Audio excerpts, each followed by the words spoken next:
मशाटू में जाड़े का मौसम है, जिसमें जबरदस्त फर्क नजर आता है। दिन में काफी गर्मी होती है, जबकि रात में जबरदस्त ठंड पड़ती है।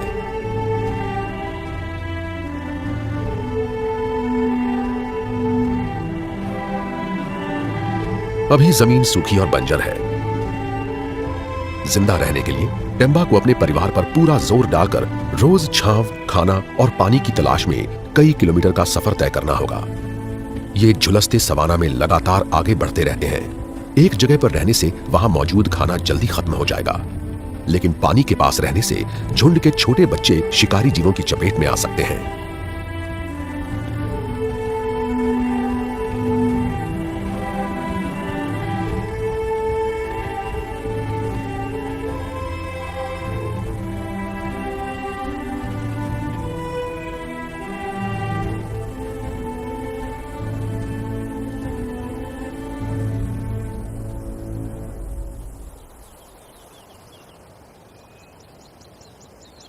बबुला के इन जंगलों में टेम्बा प्राचीन रास्तों पर आगे बढ़ती है।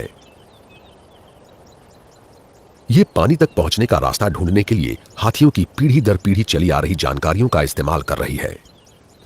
साल के इस समय हाथी सूखे मौसम के खत्म होने का इंतजार करने के अलावा कुछ नहीं कर सकते।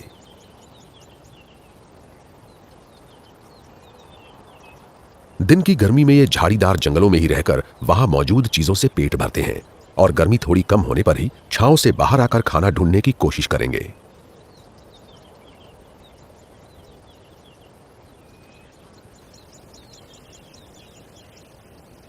लेकिन रोज जिंदा रहने लायक पानी हासिल करने का अर्थ है कि ये कभी एक जगह पर टिक कर नहीं रह सकते।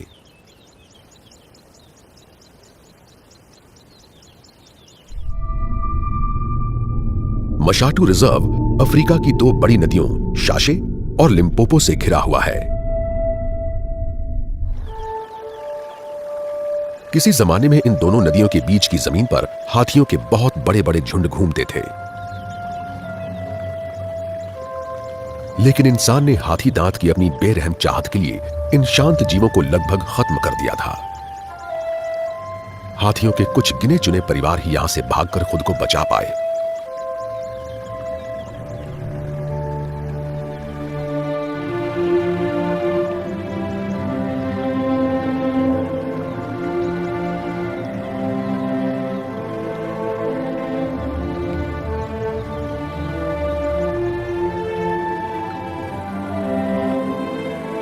एक पूरी पीढ़ी तक मशाटू खाली पड़ा रहा।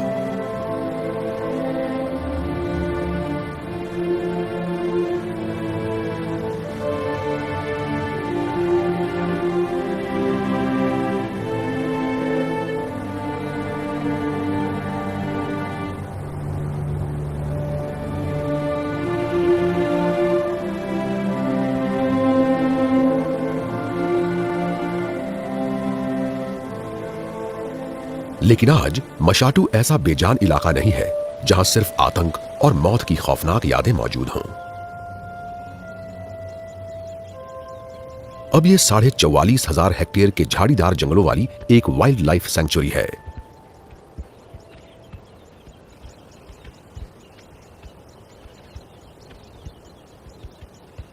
यहां जीव जंतु बेरोक टोक घूमते हैं और उन्हें शिकारियों से डरने की जरूरत नहीं है। हाथी फिर से इस इलाके में आ गए हैं और अब ये एक जिंदा विरासत पेश करते हैं। ये अफ्रीका में निजी मालिकाना हक वाले इलाके में हाथियों की सबसे बड़ी पलती बढ़ती तादाद है।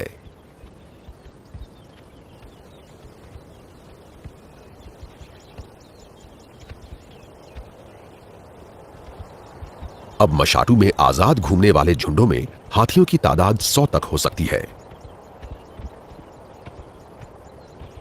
अब इनके झुंडों को अपने हाथी दांत के लिए मारे जाने का डर नहीं है, लेकिन इसके बावजूद ये हमेशा खतरे का सामना करते रहते हैं। भूख और पानी की कमी इनकी तादाद को किसी भी शिकारी और उसकी राइफल से ज्यादा तेजी से खत्म कर सकती है।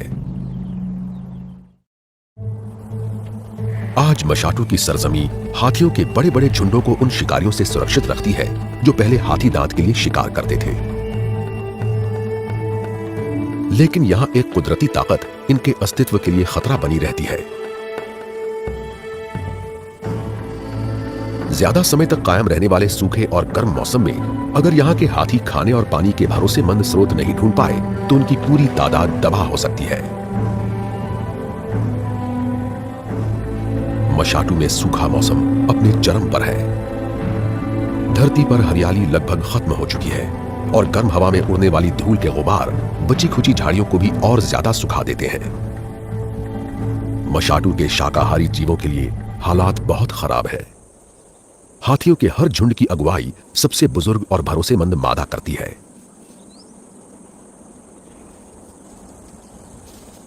अपने परिवार को मशाटू से बहने वाली नदियों के किनारे मौजूद खाने और पानी के पारंपरिक स्रोतों तक पहुंचाने की जिम्मेदारी इस झुंड की कुल माता टेम्बा की है। इसने इन गुप्त जगहों और जंगल के रास्तों के बारे में अपनी मां से सीखा है।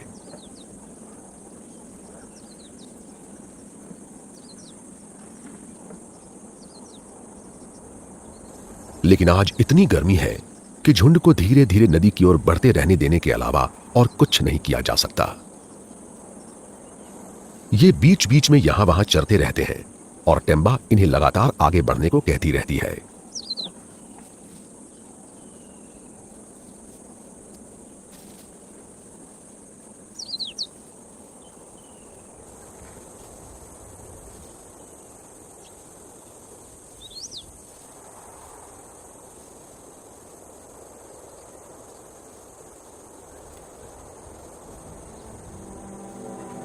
हाथियों के झुंड में ज्यादातर अलग अलग उम्र की मादा रिश्तेदार होती है।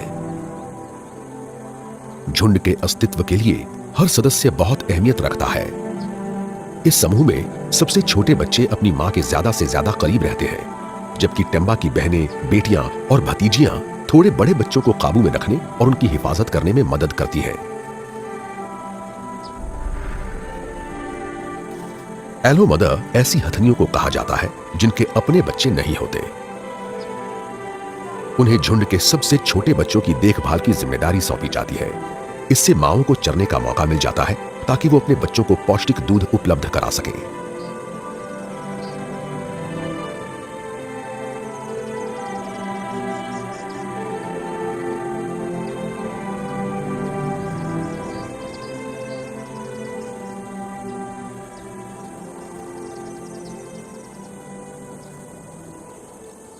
जूमा जैसी इन हथनियों में से एक अगली कुल माता बनेगी।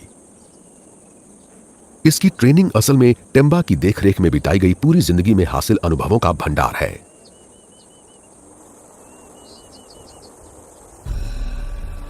थोड़ा बड़ा हो चुका नर जाबू अब भी झुंड में ही रहता है। नर किशोरावस्था में पहुंचते ही अपनी मां के झुंड से निकल जाता है।